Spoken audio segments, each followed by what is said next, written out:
Hi and welcome to Settled. My name is Sean Kiefer and this is going to be a brief tutorial that will show you how to operate the overnight calculator component of the software. So the first thing you'll do is you'll log in. Again, don't use this email address. Use the email address assigned specifically to you with the password you've been provided or the one that you've derived for yourself and saved on the system. So we're going to log in and that'll take us to the dashboard component of the site. And from the dashboard, you come down and select the overnight calculator. Now, the overnight calculator is going to be primarily used to determine when you're doing child support calculations, are you on worksheet A or worksheet C. So pull up the overnight calculator, and it's divided into three components. We have the regular component, we have the summer component, holiday component. Each of those is designed to represent the visitation or parenting time specific to that period. So first thing we'll do is we'll look at the regular visitation and start with the nights in the rotation. 14 is the default, and that's based on an every other week arrangement. Week on, week off, that would be 7 days. If you had a situation to where there was a long Friday, Saturday, Sunday overnights with an off week, that would be 4. And then you would just simply derive from there. Let's start with the model of on a 2-week, week on, week off, just a Friday and Saturday overnight for the visiting parent. So out of a 14-day rotation, you enter 2 days. We'll jump over to the holiday visitation. On the holiday visitation, Christmas, Easter, spring break, Thanksgiving, other holidays. Say there was extra time on an overnight for a Mother's or a Father's Day here. Say there was a overnight from a Saturday to Sunday night for either Mother or Father's Day for the visiting parent. Add that one night there. If it was more, add accordingly. You'll see that when it loads, it's defaulted to alternating for Christmas, Easter, spring break, and Thanksgiving. And we've derived these by looking at a 2-year average. That's why you see the same number in each of the boxes, as opposed to 5 in one, 4 in the other. Or in an arrangement where normally the first period of Christmas is a day or two shorter than the second period.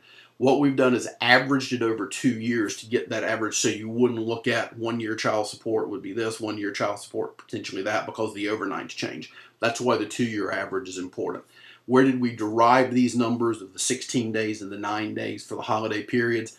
We did a sampling across the state of different school districts and their holiday times, and these were the numbers we came up with.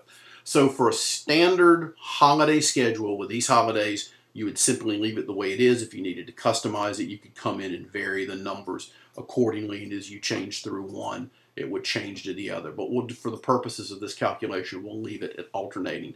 Finally, over to summer visitation.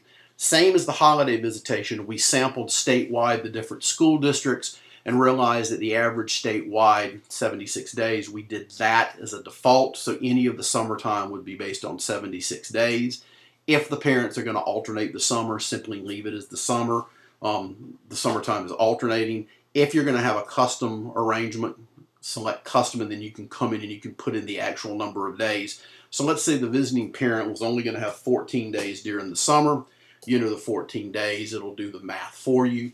If it was a situation to where a parent was going to have their alternating time of 2 weeks or 2 days out of a 2-week period through the summer, but would be able to pick up 2 additional weeks. Since the summer split in half, you would really only have about 5 weeks during that time to where a visiting parent would have time with the children.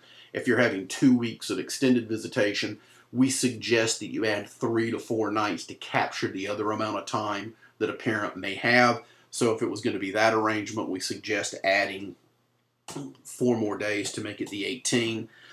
If it was going to be an arrangement to where it was 1 week each month, go straight with the 21, or if it was a total of 4 weeks over the summer, go with the 28, and then the days would change accordingly. But we'll go back to an arrangement to where it's every other weekend adding, or 2 weeks during the summer, with the every other weekend continuing, and suggesting, as I said, adding 3 to 4 more days.